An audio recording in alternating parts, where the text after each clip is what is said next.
Hi, and welcome to your first EEH 116 online module.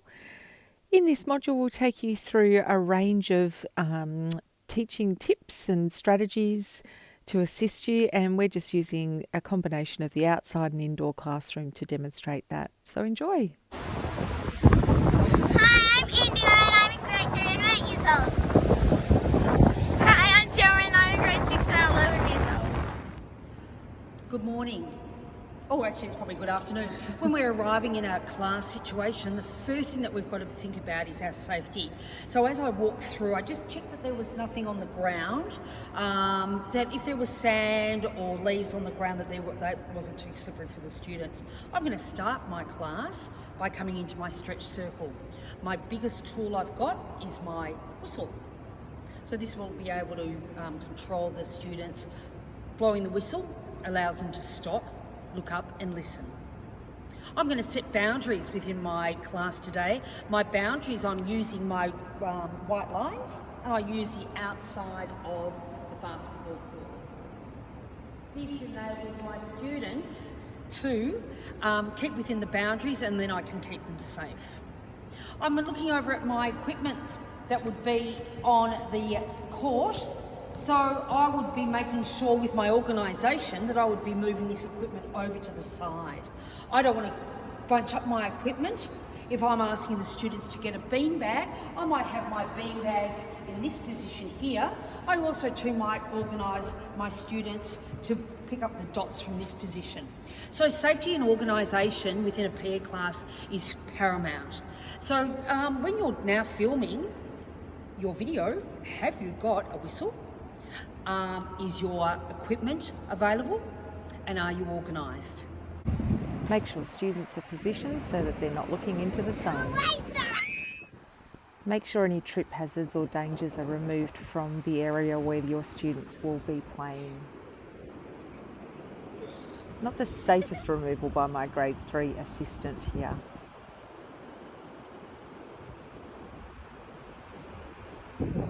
Pool noodles are a great tool for social distancing. Ensure that you and your students wear hats. Right, so Jo's talked about the physical safety of our environment when we're teaching. We also need to think about the emotional safety of our students. So as Jo mentioned, when she brings the students into class, she'll place them in the circle when they come in at the start. So part of that is students feeling welcome and included and engaged within their surroundings within the class. So also making sure that you're aware that students are speaking with positive language, no put downs at all times, and if someone is feeling fragile, that you support them in that environment so that they feel that they can engage within the learning content and get the most out of the class. Haha, I got the ball first. Positive only, no put downs. So that means that students should feel safe at all times. That means safe physically, that the balls and everything are being used in the proper way, but they feel supported emotionally as well, so not feeling exposed. That means that you're not asking a student to perform something as a demonstration skill if you know that they don't have the tools to do that properly. So about a 90% rule is a really good rule. 90% sure that you know that they've got the content and the skills to be able to perform that with success should be your general rule of thumb. So always make sure that you're looking out for those students who are self-isolating. If they're removing themselves to the side of your activity, that probably means that they're not feeling safe. So the physical safety is important, but the emotional and mental and psychological safety is equally as important with the teaching.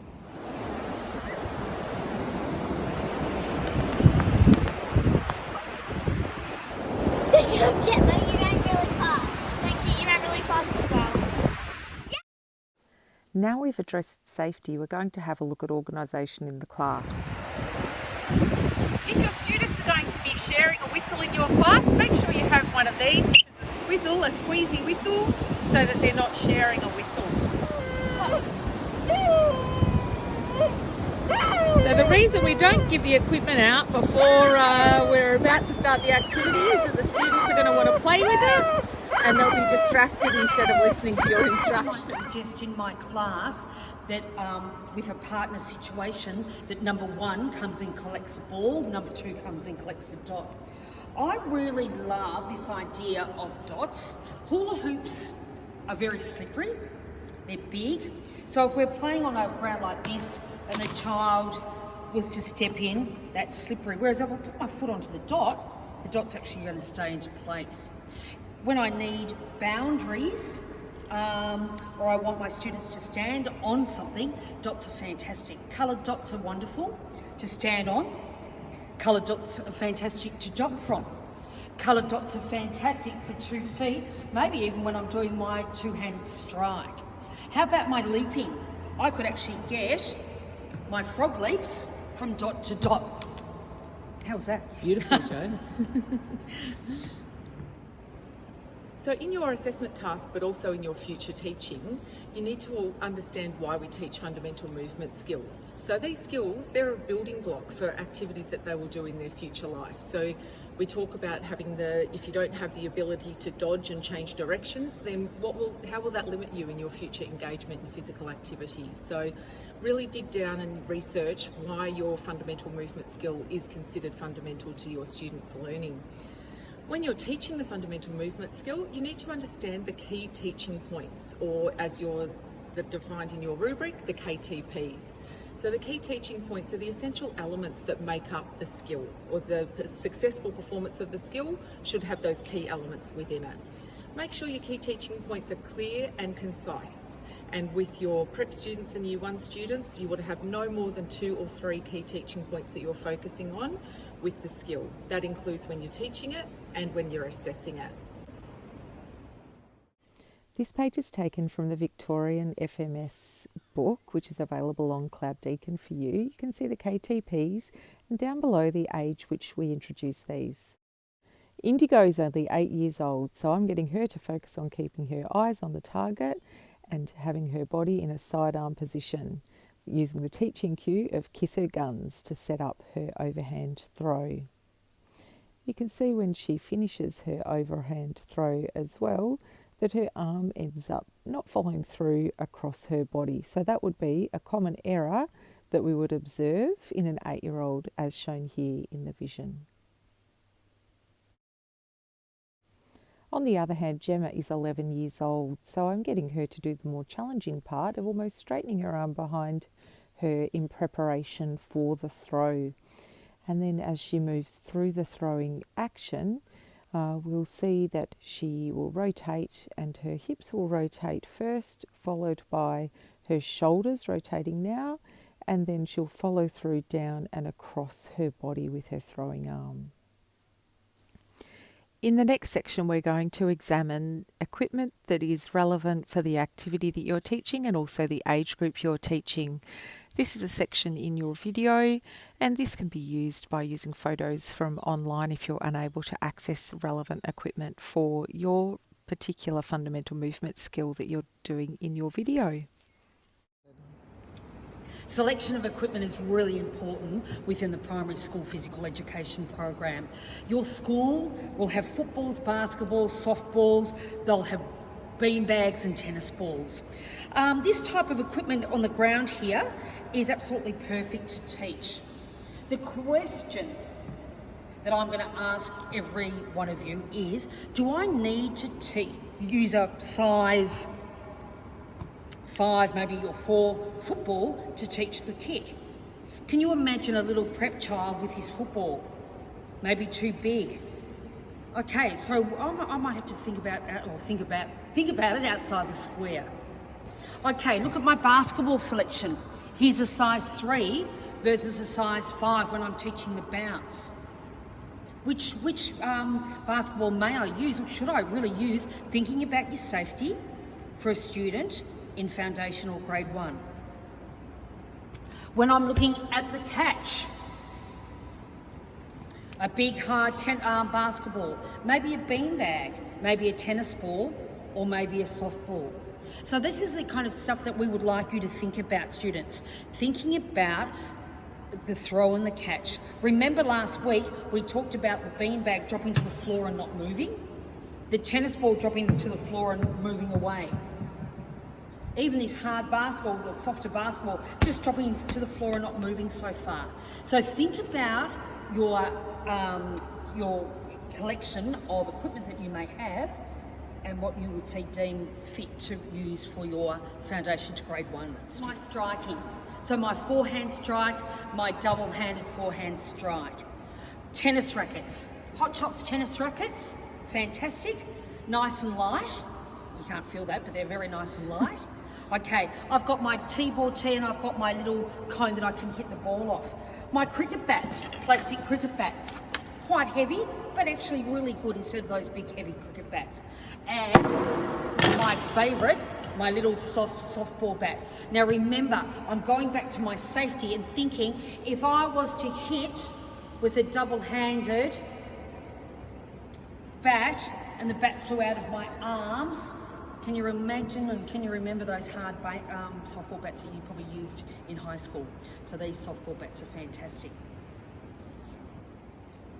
The category of the leap, the dodge and the vertical jump are pretty basic. We don't need equipment. We might need dots on the ground, but if you have a look at the ground here, I've got my lines where I can think about my leaping, I can think about my dodging, maybe dodging between the lines, and my vertical jump, just landing up and dropping down onto the line as well. Think about the landings. So when you do go and teach these moves, once you leap and once you vertical jump and once you dodge, you've got to land. So talk about the feet. Remember at introduction, at foundation, try not to talk too much about the left and the right. Keep it pretty generic, taking off from the outside foot, swinging your arms. These are fantastic to make little stories with. The jumping lily pond, Superman jumping up into the sky, dodging the dodgem cars maybe. So think about your storytelling when you're thinking about these skills. So when we're teaching the skill, we introduce the key teaching points and we make sure that we give an effective demonstration.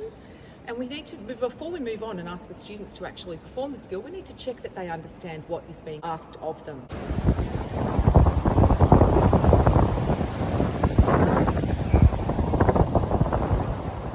When we're teaching, we need to ensure that we have high on-task time, which means that the students are actually doing the skill for a large percentage of our class time. So before the students actually start the activity though, we do need to do a quick check for understanding. So there's a range of different ways that we can do that. A super quick one is just thumbs up if you understand, thumbs down if you don't, thumbs across if you still have some further questions that need clarification. So if majority of the class have thumbs up, get started with your activity and then just go and move quietly to the students who needed clarification to make sure that they know what to do so they can remain on task. Here you can see the girls playing a warm-up game of turtle tag. So you would give your key instructions and safety briefing for the game, check for understanding and then get them active. Such limited time for PE across the week, so it's important to be able to get these warm-up games started straight away. High level of activity, high level of engagement and enjoyment. Next we'll get back to fundamental movement skill instruction. So the next part, when they're performing the skill and practicing the fundamental movement skill that you've introduced or the activity, is to provide feedback. So if you're doing a maths problem wrong, your teacher's not going to let you get away with doing that maths problem incorrectly. They're going to correct it and guide your learning, and that's what you need to do in class too. It's not just about moving around and saying, oh, well done, that was great, great throw, great catch. It's actually about saying what's something that they could improve on or what they did well. That might have been the only catch that they did well that whole lesson and you just happen to see it and they're sort of thinking, well, what was it that I did really well with that? So if you were super happy with the skill, make sure you say, well done, that was a fantastic throw because you stepped forward and you had opposite arm to leg or whatever it might have been for the age, or you had your eyes focused on the target, a simple focus that they did really well to make sure that they know that they did the skill really well. And then if there's something they need to improve, tell them, give them some positive encouragement. Positive is super important to keep them engaged and on side with their learning, but also guide them to say what they could have done differently. So it might have been that they didn't have their eyes on the target. So on your next throw, I'd like you to make sure that you have your eyes on the target before you throw. So as part of your assessment task, you need to examine the common errors in your skill. So the common errors are the commonly observed errors when students of that age perform that skill. So what are the things that teachers are frequently seeing that students are doing incorrectly? Common errors. Generally, common errors happen because students aren't working opposite arm and legs. Students aren't thinking about where they need to stand. Do you stand forward? Do you need to stand on the side? What arm goes back if I'm left-handed? What arm goes back if I'm right-handed? Do I throw with the same arm and leg? What do I do with my eyes when I'm trying to catch a ball? So these common errors you will see, and so if we can just reiterate these common errors to these students, they're going to grab that skill. To overcome these teaching errors, or these common errors, teaching cues are so important. Now remember, they're preps, they're grade ones, make it fun. I often use, when I want them to do an overarm throw, I get them to keep their elbows up, to kiss their guns, elbows are up, point, step, throw. When I'm thinking about my vertical jump, it's bending the knees and working into that rocket shape. Remember my motorbike landing. How do I land? Knees are bent, arms are out. So I can practice these skills prior to introducing with equipment. Another skill might be sweeping the floor as I kick, step and kick the soccer ball. The world is your oyster. Tell stories. Open it up, have fun doing it. Walk. Like that. Yeah. And if it jumps, do we have to start again? Yes. I reckon.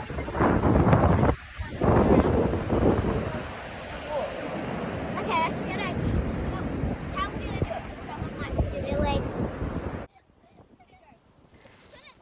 In this activity here, you can see the girls are trying to work cooperatively to achieve an outcome of moving from one line, point A, to the second line, point B, without dropping the ball. They've had to cooperate and work out a strategy that may work.